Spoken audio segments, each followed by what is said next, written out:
pandemic story. Oh, yeah. I'm going to make sure that we're really live, and then I'll do your intro. 1 second. Okay. I don't get paid to check up on Zuckerberg, but I'm always making sure that he's doing the right thing. It says we went live, but I've been tricked.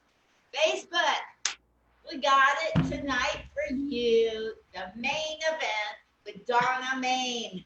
M-A-I-N-E. Like the That's stitch. right. Look at her. She's so beautiful and she's so nice. And we're going to be doing a Zoom through her life. Yeah, in 15, 20 minutes or so. Yeah. Comic Spot was started so that this crazy Michigan little old lady who's an Army veteran can I can vet out comedy veterans. And tonight, do you have a comedy veteran here or what? Yes, you do. She's not only a comedian, she's a clean comedian. They do exist. Yeah. And she does corporate work, you know, where the money is, because she's clean. You know, this is what you want to shoot for. She is the epitome of what everybody's going for. I mean, we got to talk to her. She's amazing. The story, the people that have said nice things about, people tell me nice things. When I say so-and-so is going to be on, I hear really good stories about people. So I've heard some really nice. That's nice. That's good. So I'm going to go, she sent me an introduction, and it's right here on my phone. Okay. I'm going to read what she wrote. These are not my words, lest I should be a hack. Donna Maine, clean corporate comedian. Did you hear what I said? Clean corporate comedian. Or less clean depending on the situation. Yeah. Stand-up, some musical comedy. I Lost My Place. Writer, performs everywhere, including churches, comedy clubs, and casinos. Oh my gosh, you got to hear about that. She writes custom material and song parodies. I need her. 2019 Funniest Housewives Finalist. Oh my gosh. Yeah. First and only so far. Palm Springs Comedy Festival, Burbank Comedy Festival, Internet Radio co-host. I hope I read that correctly. Yes. Okay. Funny lady Donna Maine. Welcome her, you guys. Yay. Welcome. We need some music here. Yeah. We do. We need music every day, all day nowadays. Yeah.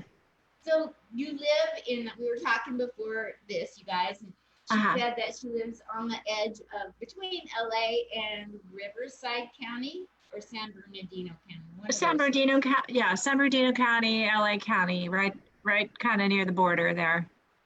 And I know where Upland is. I've seen the sign from the freeway. And I've heard it's a nice place. I've never been there. I say it's nice because people tell me it is. You know, it's like gossip the other way around. I receive gossip. So tell me where you grew up then originally. Well, and I've been in the Upland Claremont area for a few years now, but I grew up in Pasadena. Yay! That's what I thought we said beforehand. Yeah, Pasadena. Love it there. I love the Ice House. That's the first comedy club I ever went to, of course. I grew up in Pasadena from the time I was a baby. Loved it there.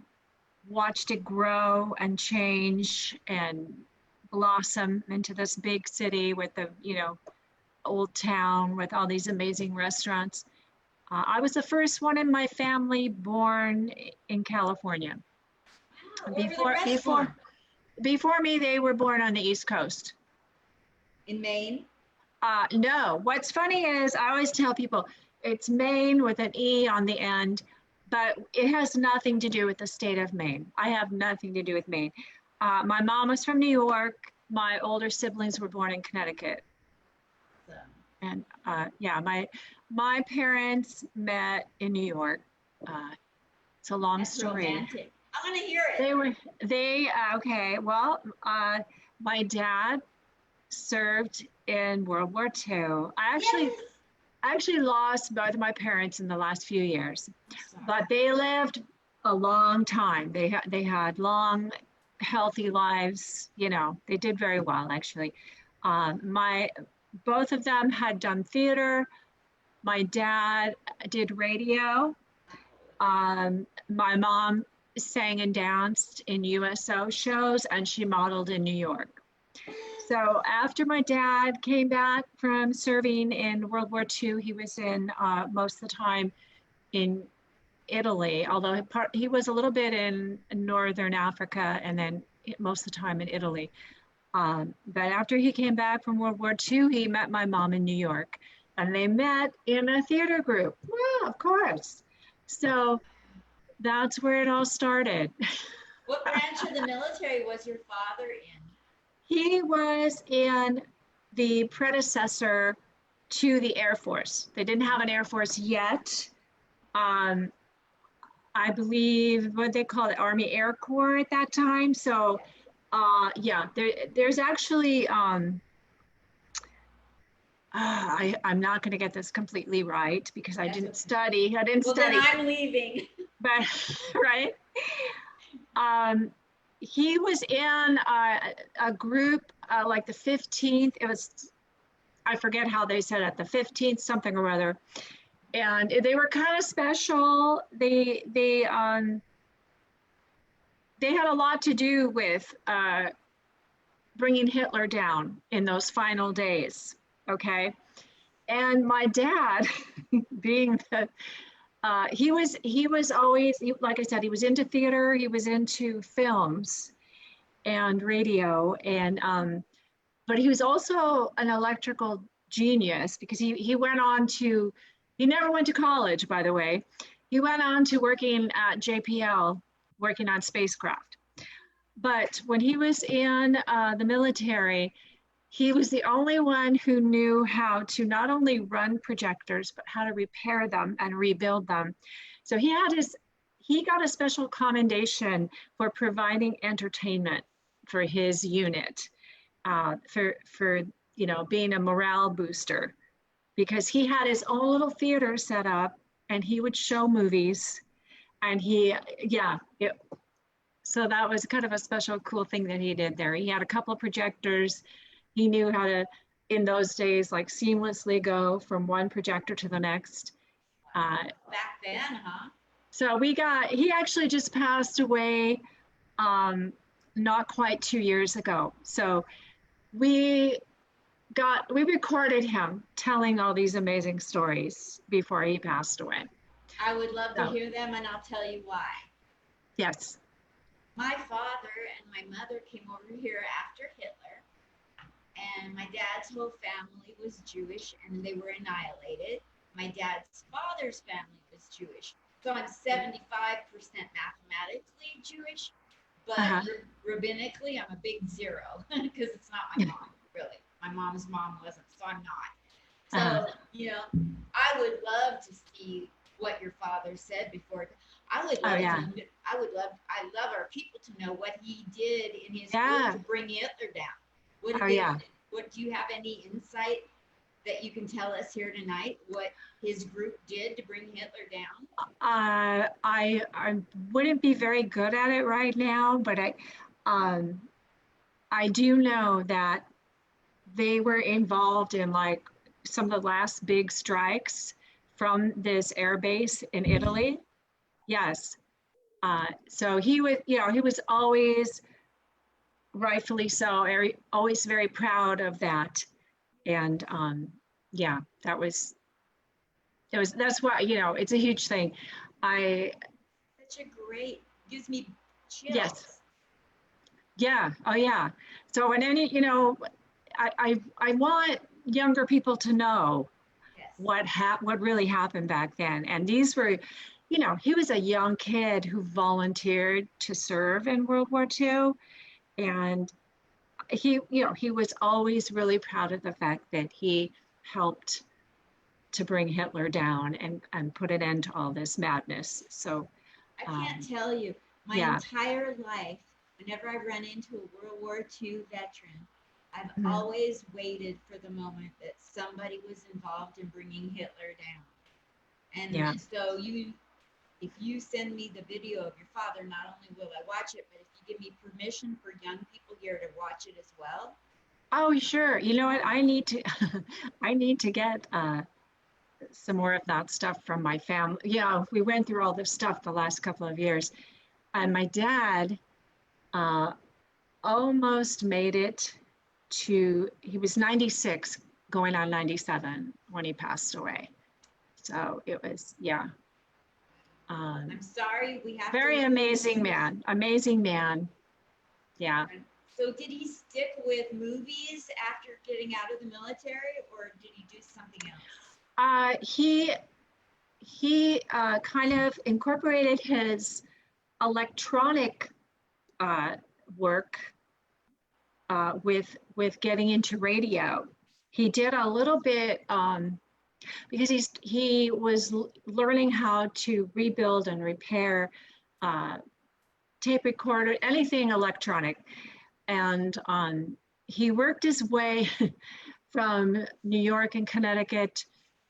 He worked his way to Colorado Springs. I think he worked for a TV and radio station, and he briefly was on the TV part, but he ended up because he could work on all the electronics and be the engineer. He ended up having a couple of radio shows on at night, and he was kind of corny, funny, and romantic. So I remember he told me one of the shows that he had on late at night, people would call in and request songs, you know, like the love songs and all this stuff.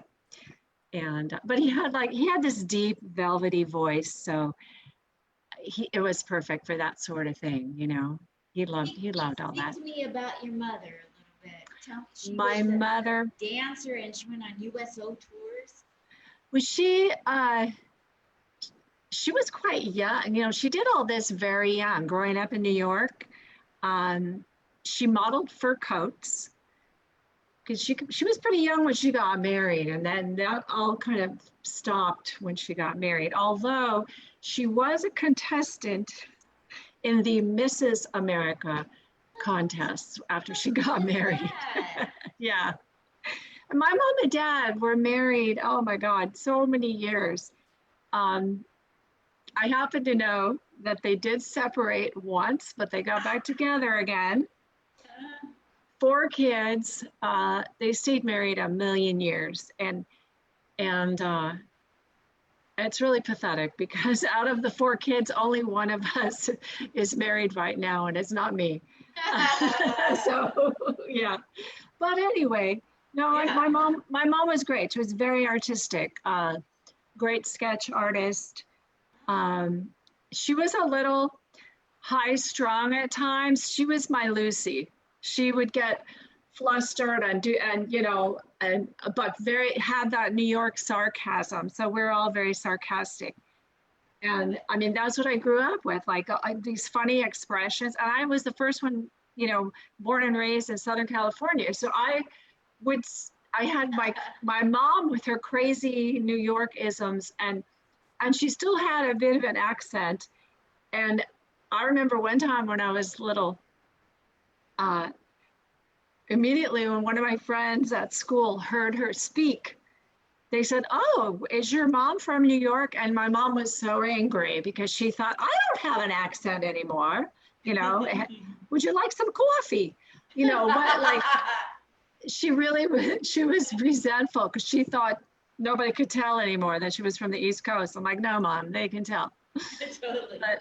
And then so I had my mom with her thing, and I thought everybody knew these expressions. And then sometimes I'd say something at school, and I remember people would look at me like I was from Mars because they had not heard this expression before. But it was just normal in my house. And then my dad, who was this great speaker, he taught us to enunciate. And I don't know, I really, I guess, latched onto it. He taught us to enunciate words very clearly. And so I remember one time at school, one of the kids asked me, "Are you British?" You know? No, I just, I just want it's my true. father to love me. And that's the thing is like this is just, how it is when you're a kid. That's all you know. Whatever's going on in your household, that's all you know. That's it. So it You was don't kind of know. good, just like a real hodgepodge of things. But A lot of there we were. what you grew up around was out of the box. Like most people don't have a mother that was a dancer with the U and went Oh from yeah. USO. My Yeah. mother was a can dancer. Oh. Yeah. What? I can relate. I mean, yes, my mom danced when she was young, and she did do some tap dancing for some USO shows. And we had some old newspaper clippings, from New York. Um, and but when we were kids, when we were young, I mean, I thought, once again, you think everybody's like this. My mom would go around singing like songs from musicals and things, and we always danced and sang around the house. And when I was young, I never wanted to wake up early in the morning, so she would come into my room, singing, "It's time to get up in the morning," just Ethel Merman trying to wake me up thing. So, Oh my gosh.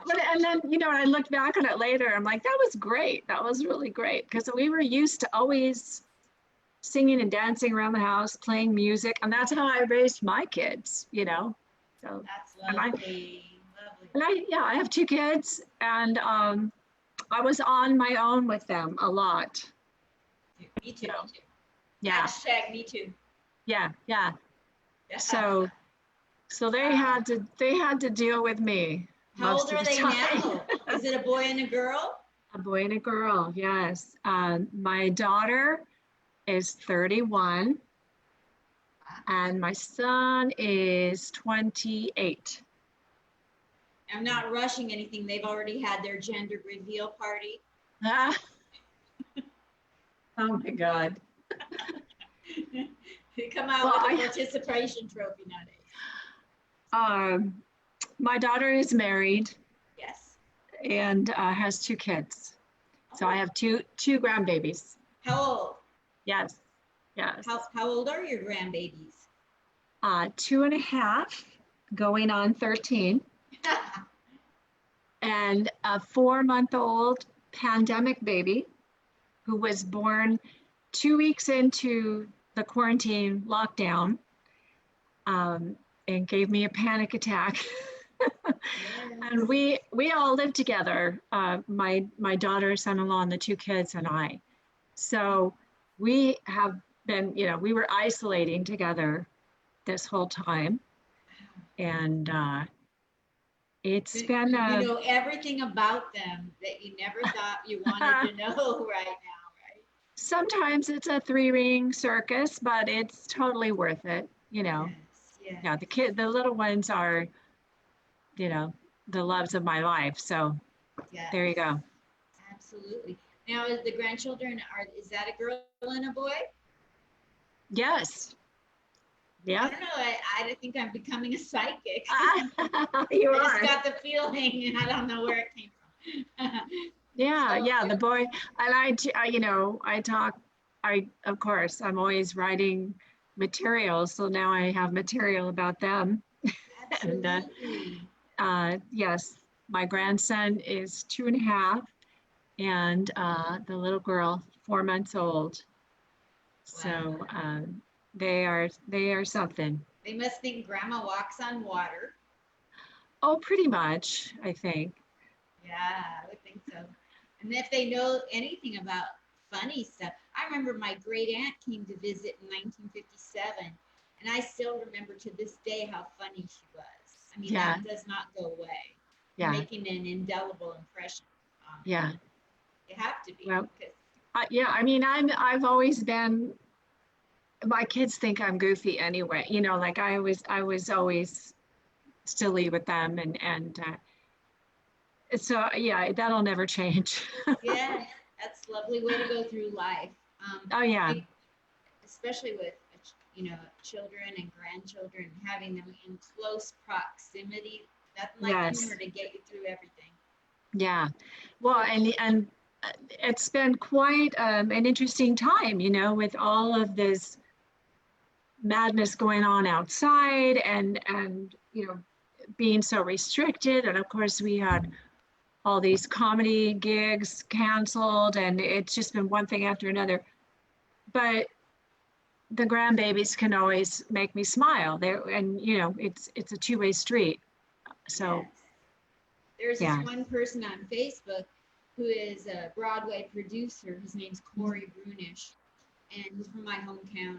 And but he does Broadway shows in Portland, Oregon, and in New York City. He produces, and he has a brand new baby.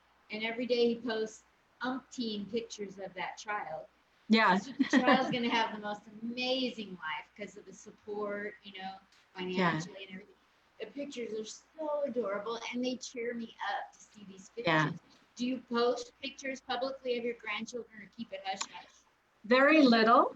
Yep. And I, usually I ask my daughter for her permission. I mean, I think, her thinking and my thinking is not to put too many pictures of little ones on social media. I'm a little careful about that. But there, some. Yes. So I'm not one of those people that puts all of my personal life on Facebook anyway. Yes. But some pictures, yes. So your two adult children, are they presently like in a career path? And do you want to tell us what kind of career path they've gone into because of your great parenting style? Well, everything's a little bit up in the air right now, obviously. My daughter is continuing her education, but I mean, she's got a brand new baby and a toddler. So, but she's taking online classes, and my son is actually engaged. But everything is kind of at a standstill right now. I mean, they're both working to some degree, and then they're, as far as getting married, it's on hold for the time being, but absolutely, yeah. That's a wise choice. Yeah, actually. They said they might have a virtual wedding. We'll That's see. a good idea. And that, hopefully things will be a lot better next year. Yes. And so let's talk about your early life with your amazing parents. How many brothers and sisters did you have? I have 3 siblings. Did you already mention this and I forgot it already? What's that? I said my parents were married forever, and there were 4 kids. Okay. Now, where do you fall in the pecking order? I'm the third of 4. Okay. Yeah. Wonderful. Okay, that helps me. I'm second of 3, but I have a twin brother who's younger, who never would let me be the middle. He was the middle. That's the male dominant thing. So I became the youngest. Yeah. Okay. I'm totally mixed up. So anyway, when in your family, like you had parents with great senses of humor and out of the box thinking as far as what they did, your mom entertained. And so at what point did people start validating the fact that you're very funny? How early in your life, Donna? Oh boy. I think, there are a lot of artistic genes in the family, and but I was the wildest kid. I was the biggest handful for my mom. And so the things you would do were funnier and more outlandish? It was when I was young. I was always singing and dancing and trying to be funny, and I was a bit hyper and ADD. I get it. Yeah. And you said the very first time you went on stage, it was in Pasadena at the Ice House, or was it Flappers? Oh, well, over the years, I did a lot. When I was younger, I dabbled in a lot of things, and as far as like acting and a little bit of modeling and, dance. The very first time I was on stage, I think, was dancing. I did some dancing when I was a kid. I remember folk dancing on stage at the Pasadena Civic Auditorium. But I did some, my kids did some theater, community theater, and I did some theater with them. We've always I always had my hands in it somewhere, but you know how things happen and you get married and have kids and you're like, oh, got to do this right now. But, and I also, I became a nurse. I'm actually an RN because when I was young, we knew that we had to pay for our own stuff, so I knew that I had to have a paycheck from early on. So I did that. What kind of nurse were you? What kind of nurse? I did a lot of different things. I actually just stopped working as an RN late last year before the COVID thing hit. But I really, I became a nurse in the late 80s, and I did everything, from some intensive care and cardiac stuff to home health, where I used to visit people and walk into some very odd situations. And I did, for several years, I did really glamorous stuff like GI procedures, like colonoscopies. Wow. And all kinds of weird stuff. Wow. What year did you go on stage for the first time, and what made you do it? As far as comedy goes, because like I said, I'd done some plays, and I've always only wanted to do comedy or musicals. I wasn't interested in being serious. I've always been into music and comedy. From the time I watched Lucy when I was a kid, that was really, I grew up watching all those things. Me too. Carol Burnett, Joan Rivers, everybody. Yeah. But I've been doing stand-up about 6 or 7 years. So what made you go straight into stand-up? Because you've been on the stage acting. Yeah. So there was something about, because I love to write too, and so when it came to comedy, I thought about it for a long time. I really always wanted to do it, and you're up there by yourself, and there's something about writing all your own material and having it be, completely your own, and making people laugh. So it's like once I got up there and made people laugh, that was all I wanted to do. That makes total sense. Right? I wanted to check on. I hid the phone. I wanted to see if anybody's making comments to you on Facebook Live. Okay. What was the very first time like for you when you got up on stage, Donna? To do comedy? It was exhilarating. Yeah. And it went well? It did. So then how often did you do comedy, and how has your trajectory of your career gone since then? Because I know you're doing corporate, and you're 6 years into it doing corporate, and become highly regarded from other comics. Yeah, maybe a little more than 6 years, but I started out, I was still working full time as a nurse when I started doing comedy.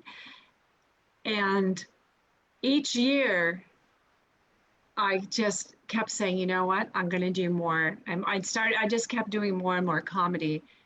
And eventually I was able to cut back on the day job. And I just decided had enough and I was going to leave nursing because I'd done it so long. And I went through a few things and I just decided it was time. I was done because in reality, I'd done it for over 25 years, so, That's wonderful. You got and then, people yeah. on here saying hello to you. Jeff Bosey in Long Island is saying you're looking good.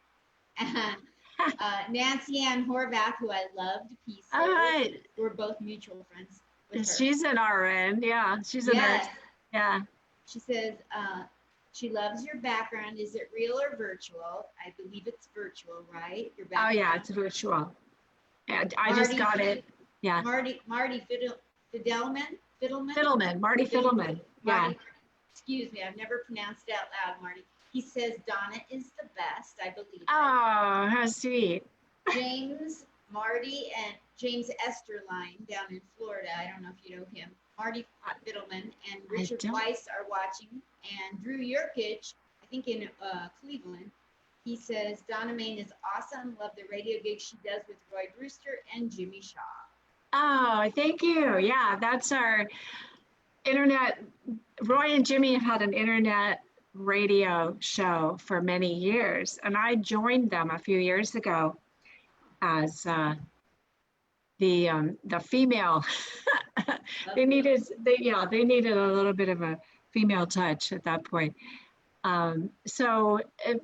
Since this all started in March, I guess, everybody's, they do the show remotely. Nobody's in the same room anymore. And I just do it a little bit from home. But yeah, no, they're great. They're great, great guys, great friends, great guys. Yeah. I was listening to a show today and Wendy Liebman was doing a show where you could call in and ask questions. And she was talking about how somebody asked her a question, how did she make it as a woman? She said, because I never saw myself as a woman as opposed to a guy. I just saw myself in comedy. I never did differentiate, so then I didn't get treated differently. And that sounds like what you do. Richard Weiss wants me to ask you a question. He's now he's now virtually running the show. I'm kidding, Richard. Richard says, what was Donna's weirdest show you ever did? What was the weirdest show I ever did? You can all ask questions. Oh, well, there was a weird one I almost did that got canceled because of the pandemic. I was supposed to do a nudist show that didn't flesh out. Pun intended. That was supposed to happen right about the time everything shut down. I was a little worried about that. Talk about your social distancing. It's in a undisclosed location, but everything else was disclosed. So I won't say right now. I mean, I may do one sometime if we're not in the middle of a pandemic, because the comics did not have to be nude, just the audience. So we have two more people on here, and Howard Ronan. Oh yes, hi Howard. He's watching, and he says Donna, oh Donna, oh. And that must be inside baseball for you. And then a guy from my high school class is on here, and he's watching. So shout out to Bryce. I always got his name. I had a crush on him in high school. He's watching. I'm sure he's watching you. Just listening to me talk. So you got on stage and you loved it. And you were hooked. Yes. So how did you go from being somebody who had observed and was funny among your friends and family and in some plays to being as funny as you are now to be getting corporate steady work? What stepping stones did you take? I just kept getting up on stage as much as possible, and I kept writing. I mean, I really am a joke writer. That's what you said. You love to write. Yeah, I mean, some people don't do the traditional forms of joke writing, but that I don't know, that's just always been the way I thought and the way I wrote. And I worked on it more and more. I did take some classes, a couple of classes, but I went to open mics. I ended up hosting open mics. I just kept getting up as much as possible. And then I ended up doing a lot of shows, like a lot of shows for flappers. They used to have two locations, and one was closer to where I lived, so I was doing a lot there. And I got to host a lot of shows there. I actually hosted a show once a month for about a year that was all female comics. How'd that go? What did you get? It was great. It was so great. And then unfortunately they closed that location, but I still go to Burbank, of course. And no, it was so much fun because I got to host and work with and meet a lot of great females that just a lot of networking. And we ended up doing other shows together sometimes. And so it was super fun. Yeah, it was a great showcase for the ladies, Yeah. I can see where everybody that meets you would want you on a show with them because you present yourself so well and you're so funny, but you're not, like you're not throwing yourself under the bus in a wrong way. You're projecting positivity and you're ladylike and professional. I would imagine everybody that meets you wants to put you on a show. You're so sweet. Thank you. Some of the open mics, especially when I was hosting, I kind of felt sometimes like I was the den mother with, with some of the younger comics. But I mean, we had great groups of people. And I think because of the positivity, it was great, great learning experiences. And, it was a lot of fun. I have so many comedy friends now that it's fantastic. Yeah, I miss hanging out with all the comics. You know how that is. I do. And Howard, I met him my first month in comedy through Will Morton, Will and Oh, yeah. And he's on here saying that, hi, Richard, Marty. And Marty, love our Donna. He's saying that Marty and him love you. So thank you. I do a lot of shows with those guys. And they're fantastic. I think Howard, I met early on through Flappers. So we've all known each other now several years. So that's been great. It's so much fun. And you know how it is when you want to work with really good quality professional people. Yes. And dependable and positive, as you say. Yeah. I stay away. I would always stay away from the negativity. I don't want to get involved in that stuff. So first of all, I'm too damn old for that. But yeah. Nobody's gonna suck me into their drama. I've already exactly. Yeah. But I know these are all some of the best people that I have met doing comedy. They're on here supporting your interview. That's so nice of them. Thank you. Thank you, guys. Yeah. They're all wonderful. Yeah. I actually was referred to you by one of the people that's on here. And so that's a high referral if there ever was. And thank you.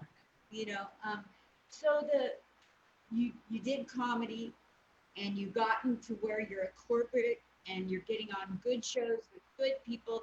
So you've skipped past a lot of the, you've gotten, I wouldn't say skip past, you worked hard to get where you're at. You're beyond those things that a lot of people are in the grind still trying to do. So for those people who might be comedians or thinking about doing comedy or just people to watch because they love these, what would you say is the secret to, if there's a secret, what is it? There's no shortcut, but what's a secret that's made you go from being at an open mic to being a corporate comedian? with such high regard from your fellow comics. What Yeah. is that? What you just mentioned before? You stay away from the drama, or the hard writing, or combination, or is there some other ingredient? People are going to want to know what else. How we are. It is a combination of things, I'm sure. I mean, I work hard, uh, trying to perform as much as possible and writing as much as possible. I think I just kept pushing myself more and more because I wanted to keep getting better and getting out there and working with different people and in different situations. And it's also kind of finding your voice and finding your strengths, because obviously I can't go do the college circuit. I'm now a grandma, you know.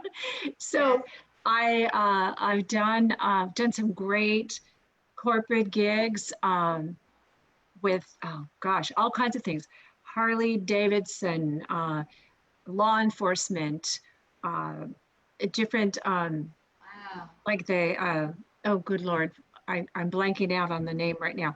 Uh, some of them were more mature groups. I've done a lot of like senior communities or uh, like VFWs and those kinds of things too. I think being able to do clean and degrees of clean, knowing what you can do, knowing your audiences, that I've that's what I keep working. I just keep pushing forward and being Absolutely. positive, like you say, try to stay out of the drama. But no, I love that. I love it. Like, it's not that I have to have, it doesn't always have to be a mature audience.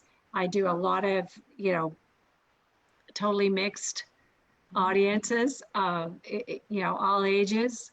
I've done churches, like I said. So, Wow. yeah, it's just, I think being able to work clean is very helpful. Very much. And I've written some custom material for some of these groups or for certain events. Wonderful. Yeah, so that's good too. That's an additional source of income, and it It's validates your ability to write clean. well, people love it when you work them into the material. And which reminds me, when you asked me what was the oddest thing I had ever done, Yes. I think we went off in a different direction. Yeah, we did. I did a comedy show for a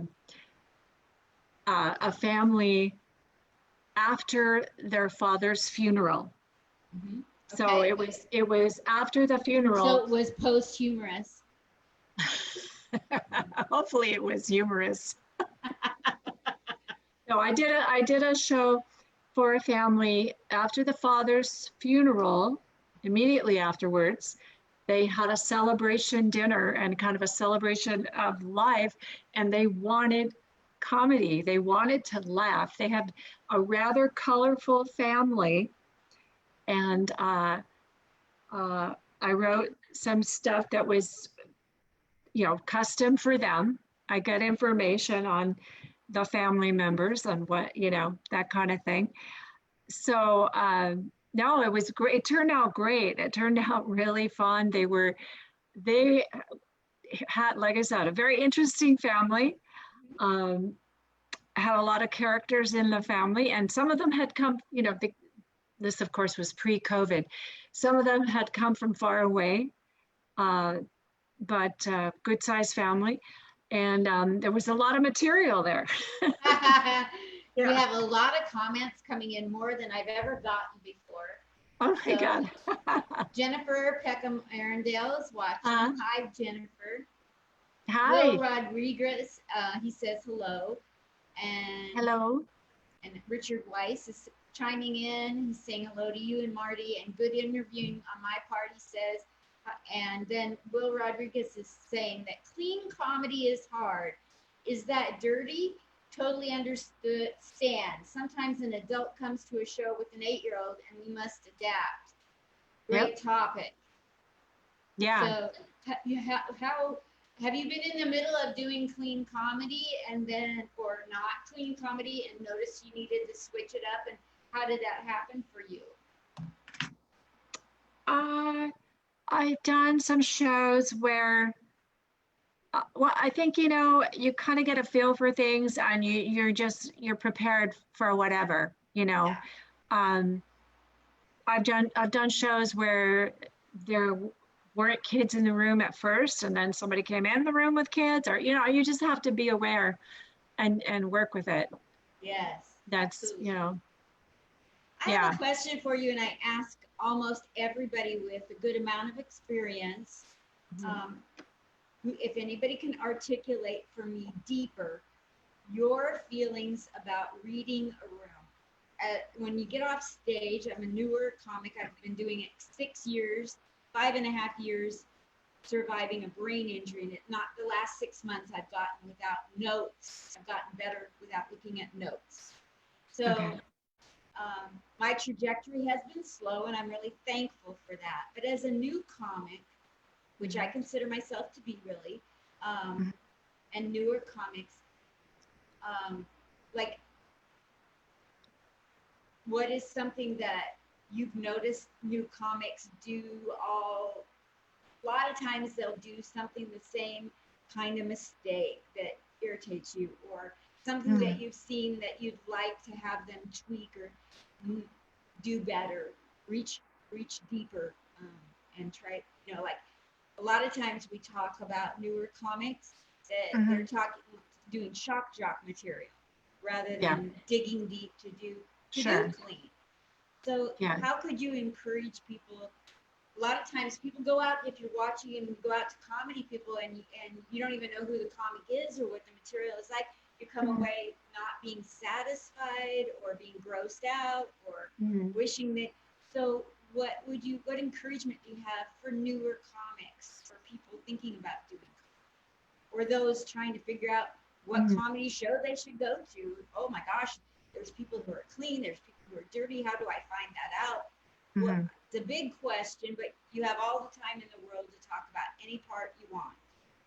Okay. I think that there were times, especially when I was hosting open mics, where I, you know, would give some feedback to some of the younger comics. And I would encourage, there was like some really basic things. Maybe I think what comes with time is your timing and your delivery, and don't rush through things, and please articulate and speak clearly, and you know, those kinds of things. Some of the very basic things. And yeah, a lot of them just try to do shocking material, or and I know that it's not that everybody has to be clean. You don't, but I encourage people to really write, to actually look at joke structure.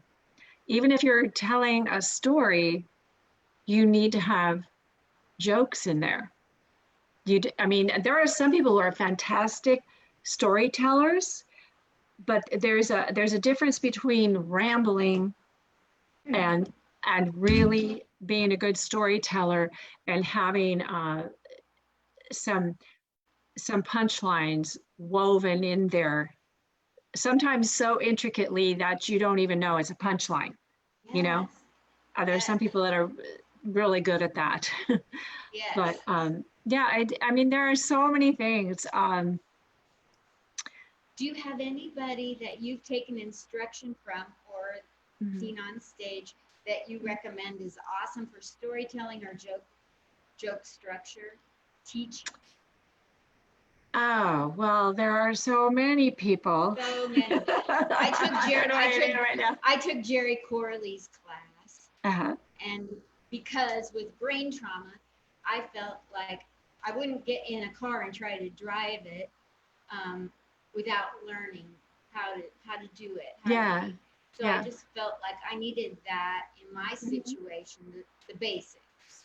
And I want to know every single building block before I get on stage. Right. I was a creeper.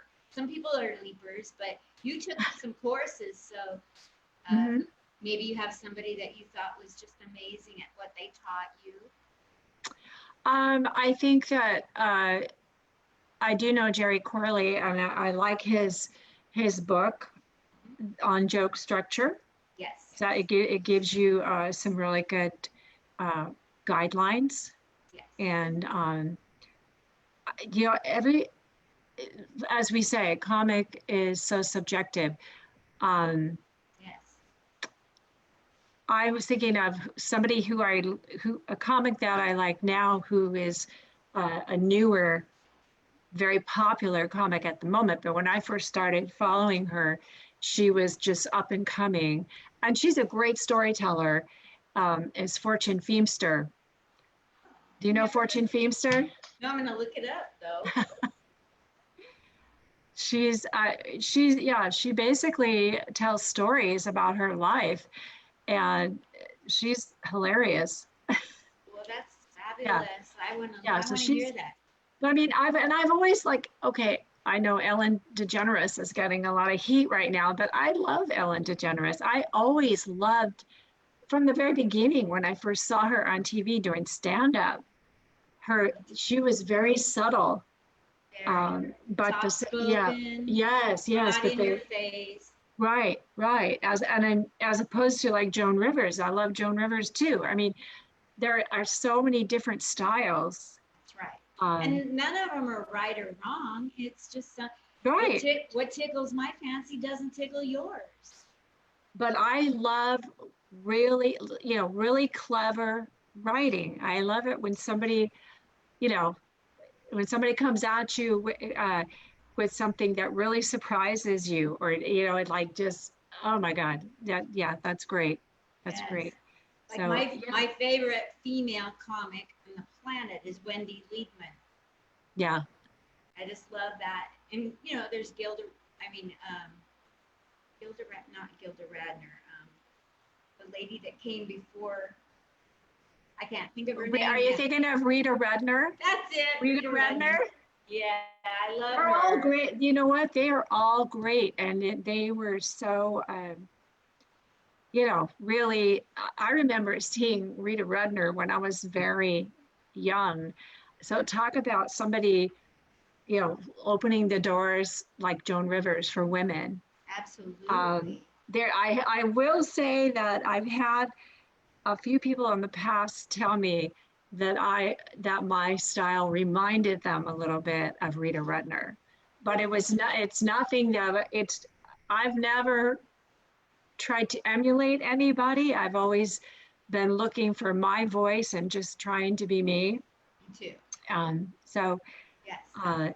Yeah, it's been, We've talked a whole lot here. 1 second. Oh my goodness. I want to get to the last couple of questions for you, but while I do that, let's see. Will Rodriguez wants to add, I knew some people who attempt comedy that think that bad language is good by itself. So every other word is an F-bomb, and ultimately trying to use an expletive for a punchline. Do you want to speak to the fact about people using an expletive or a shock word as a punchline to reply? I think it's it's absolutely not what you want to do. No, I have trouble. I have trouble listening to comedians that are using the language just to use the language. I mean, it's okay if you're using the language when it's a punctuation, or there's a point to it in your story or in your joke. But cussing just for the sake of cussing, I don't think is funny. Yes. Just, yeah. No, I mean, there are some shows that I will cuss a bit in, but I don't have to. Yes. For the clean shows, obviously I don't. But that in itself is not funny. There's got to be some substance to what you're talking about. Yeah. Somebody once told me if the joke doesn't get a laugh without the dirty word, then it's not a joke. sometimes a dirty word can, as I said, punctuate or add, sometimes it'll add just that little kick to the joke. Yes.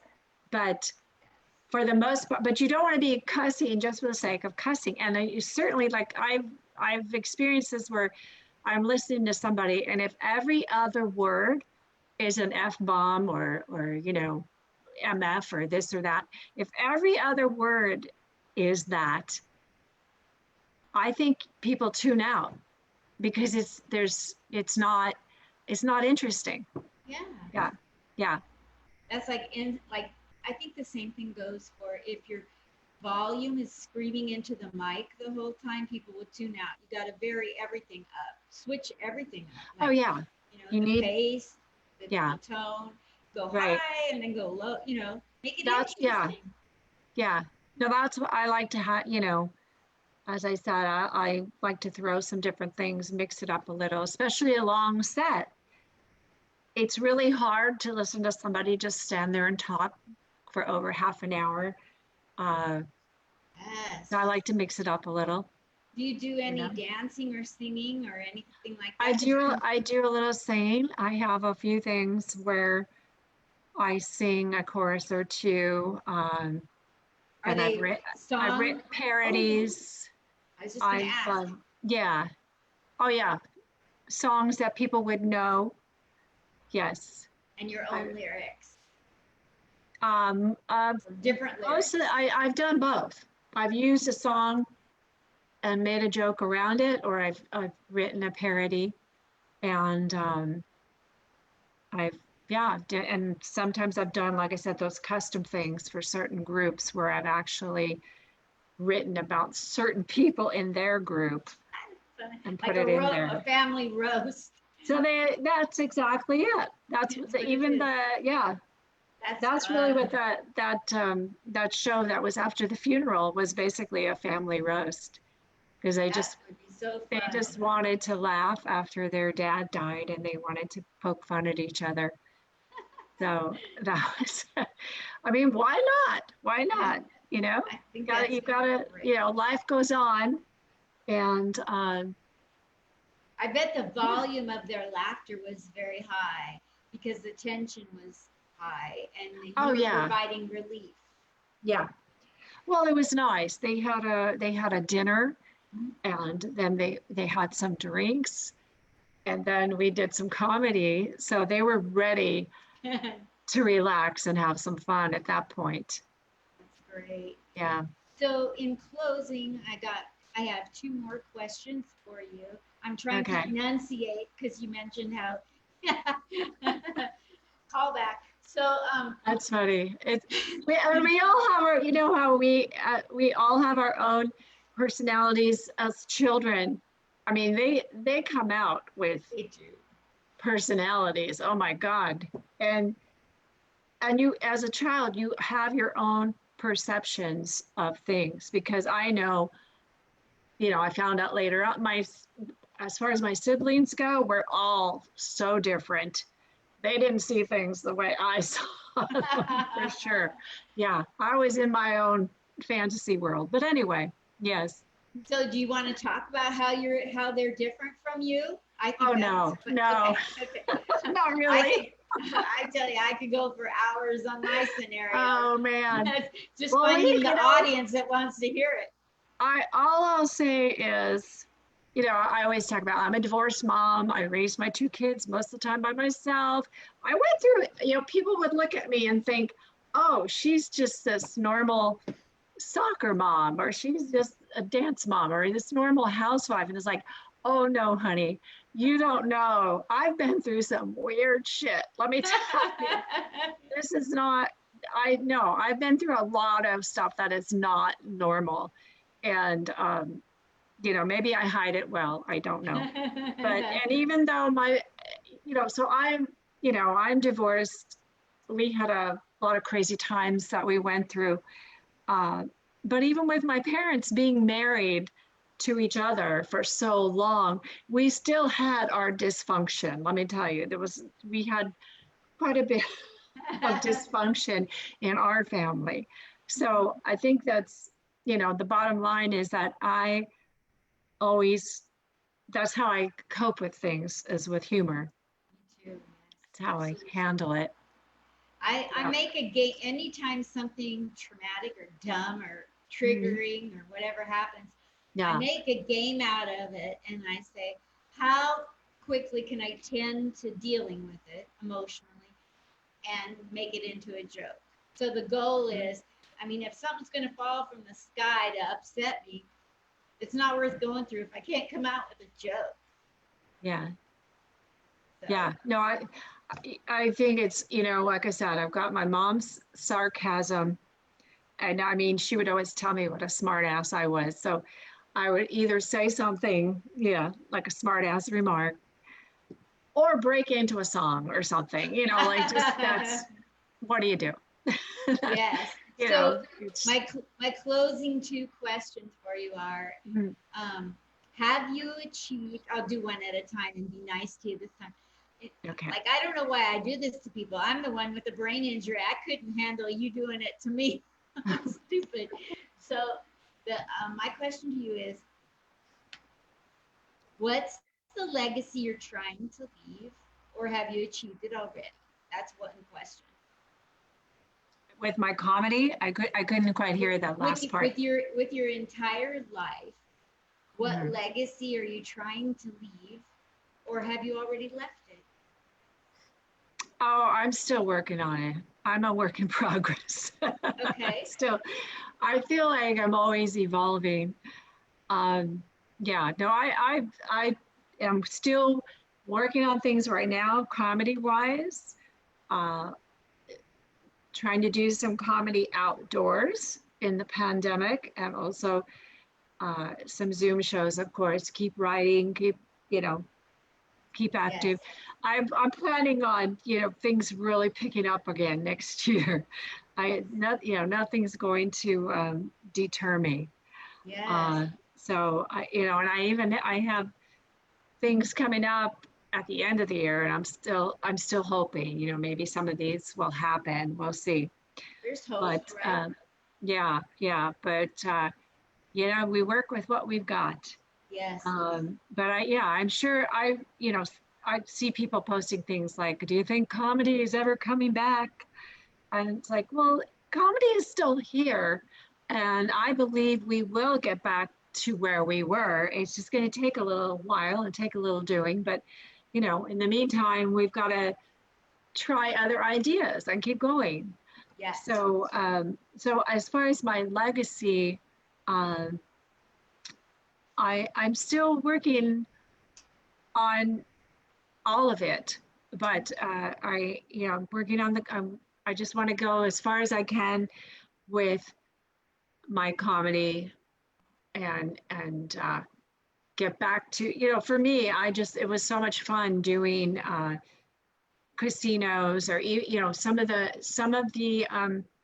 senior groups I did, where it was, I don't, it's not that I have to be famous or anything. It was just so uh, incredibly uh, fun and satisfying and exhilarating doing these shows for large groups, like at a senior community.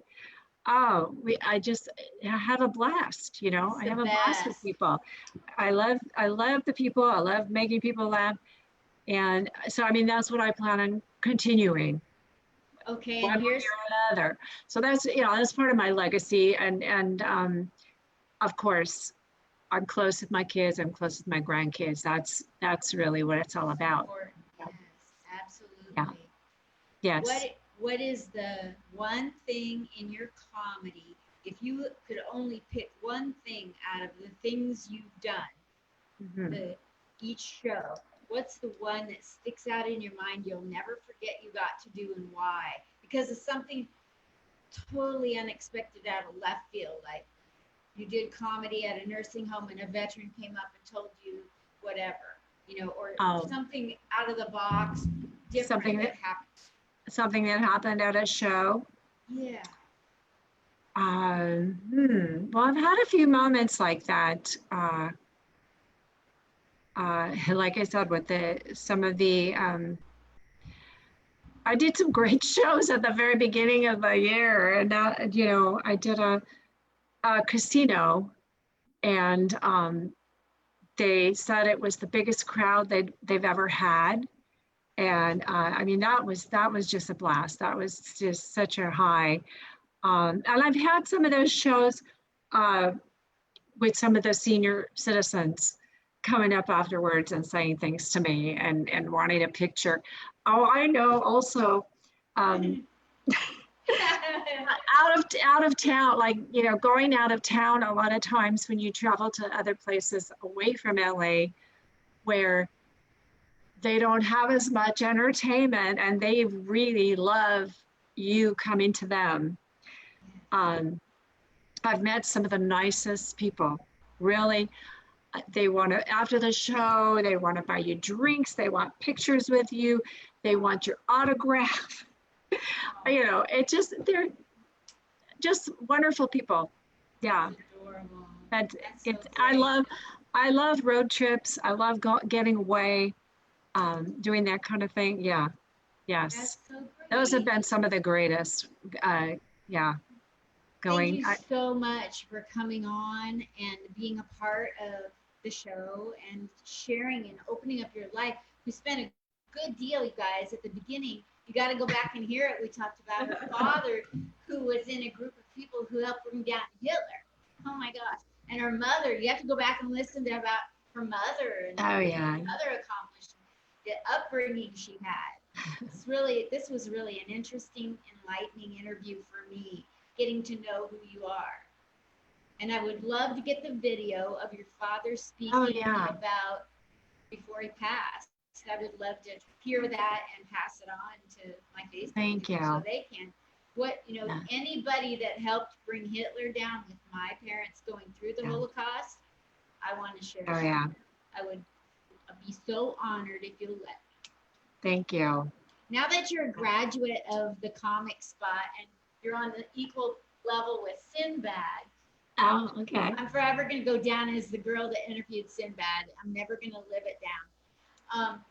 Now that you've graduated, you or anything that you're doing, anybody or any group can come on here with you once a month and plug things. My people love to hear what's going on. And you can come on for 5 or 7 minutes every month and plug anything you want. Oh, cool. Boy, drive at a hospital. I don't care. Anything good, nothing dirty. I don't want to know what Pornhub category you're on this month. It's not that interesting to me. It's interesting to all the people, not to me. Anyway, so that yes, I would love to have you back anytime again. Thank you. And I'll be posting this as a regular vanilla brand video on my end. The editing is not in it yet.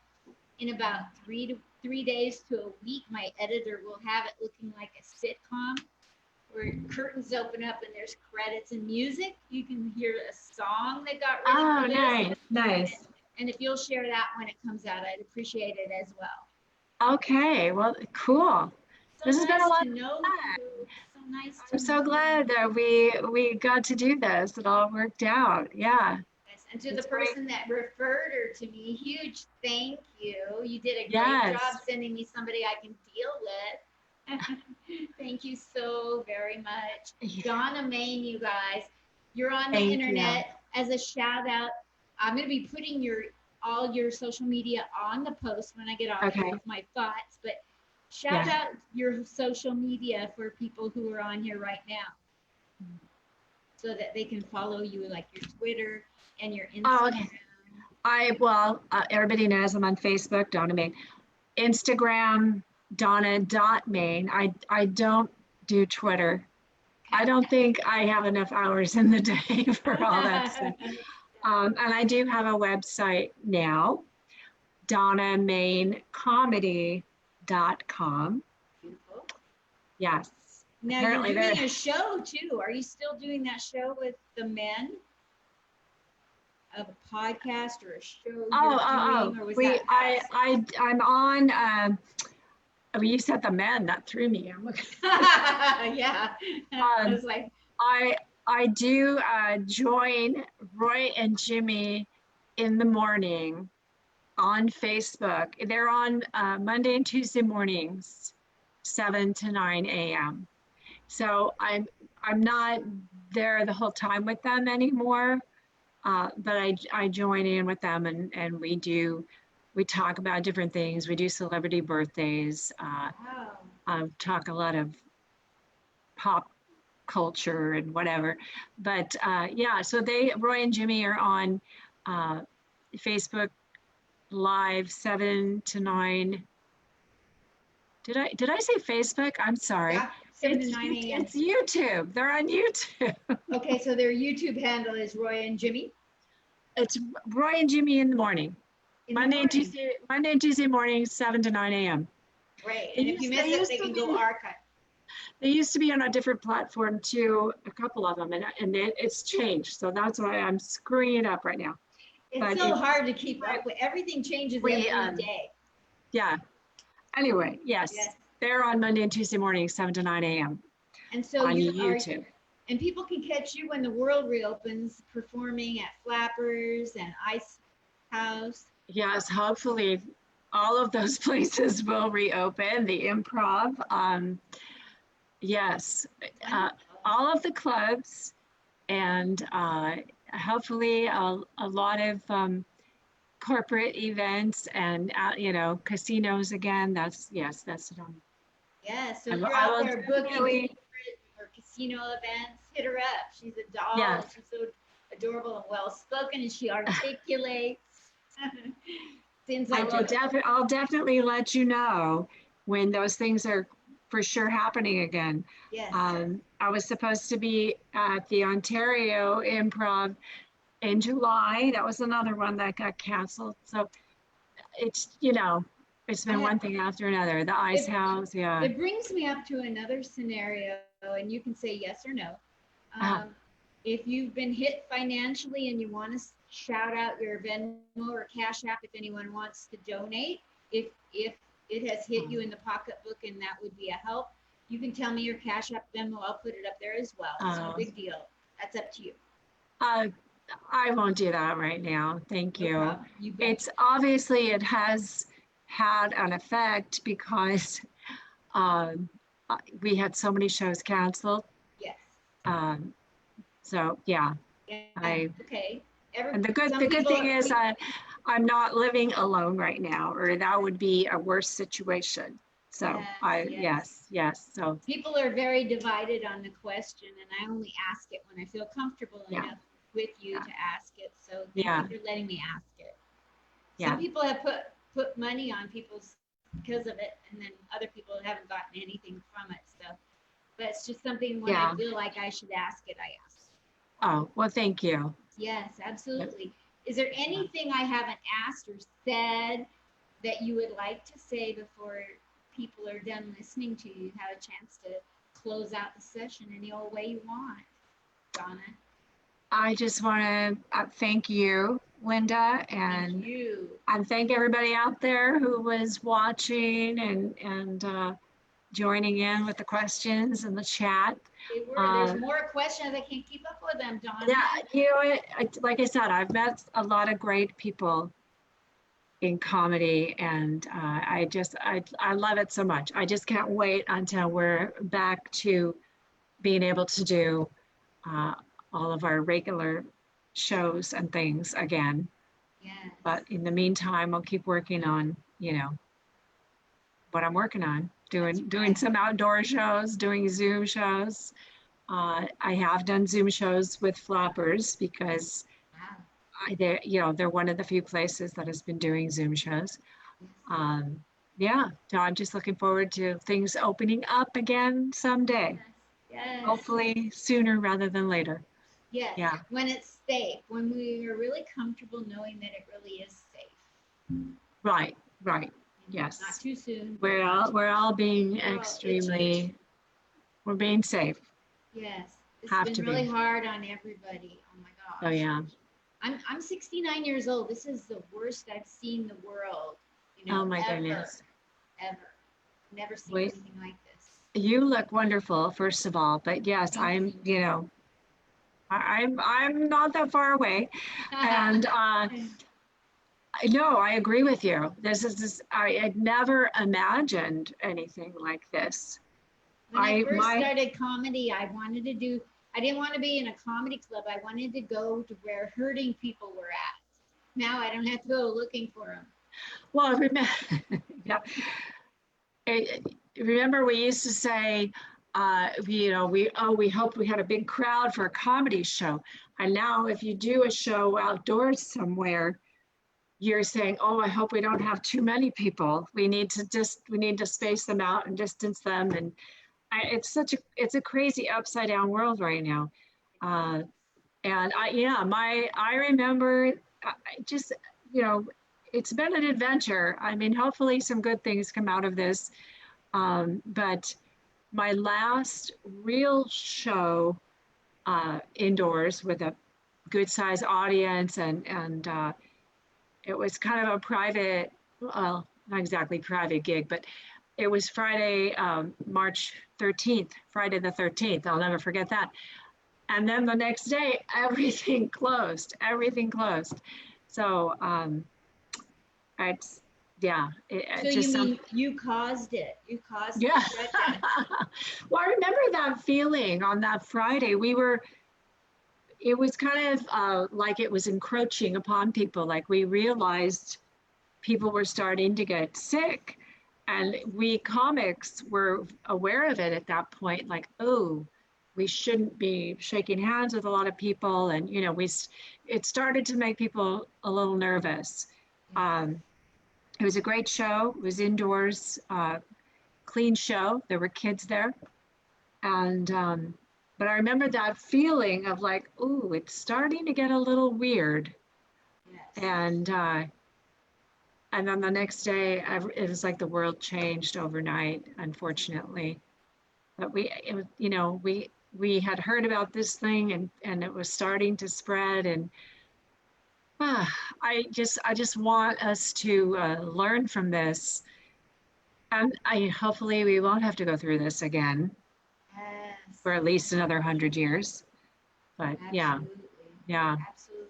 Craziest time I ever saw. And, I think the craziest thing is that I get that they think certain things are not essential, but we as comedians, that's how we get through life is through comedy, and we help other people get through life with comedy. So right, that's a tough being told you're not essential when the whole world is hurting. Yeah, we've had audience members tell us and thank us, like, oh, tell us that they really enjoyed the show or it made their day or it was so good to laugh, something like that.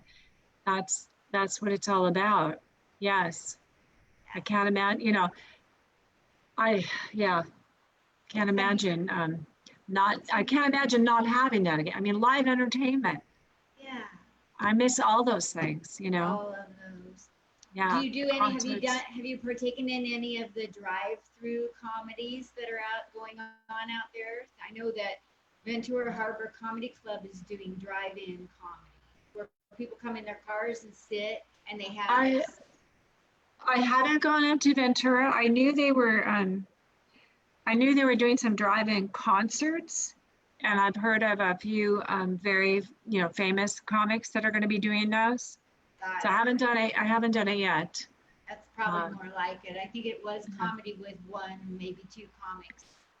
I think there are a couple places in Orange County also that might be doing something like that. That's a little closer for me. Yes. But yeah, I might check some of that out. I love that. The longer you stay on here, the more questions I'm going to ask you. You're so interesting. I want to know if you plan on doing a one-woman play since you have stage background, dancing and singing. Oh boy. I don't have any plans at the moment of doing that, but I mean, who knows? Yes. There's so many nice venues in California to perform. Yeah. Well, I better let you go. We've gone an hour and a half. I love all that stuff. I love the live concerts, the theater, So it's, unfortunately,